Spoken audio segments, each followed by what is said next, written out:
Welcome to Kenton's videos. Enjoy the video. In this video, I will explain how to jumpstart a Ram 1500. Before you begin, always prioritize safety.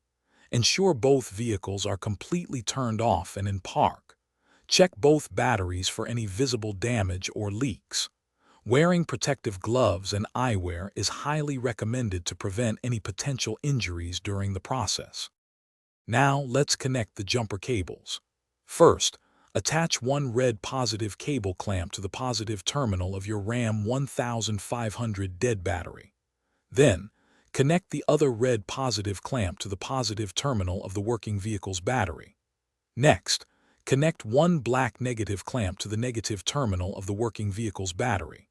Finally, attach the other black negative clamp to a clean, unpainted metal surface on your Ram 1500, away from the battery. Once the cables are securely connected, you can start the engine of the working vehicle. Let it run for about 5 to 10 minutes to allow the dead battery to receive some charge. After this period, attempt to start your Ram 1500. If it doesn't start immediately, wait a few more minutes and try again, giving the battery more time to charge.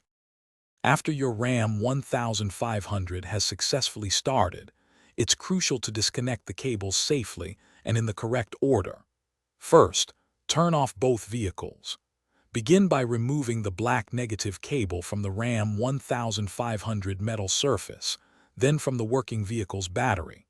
Finally, remove the red positive cable from the working vehicle, and then from your Ram 1500. Thanks for watching. Consider subscribing if we helped you.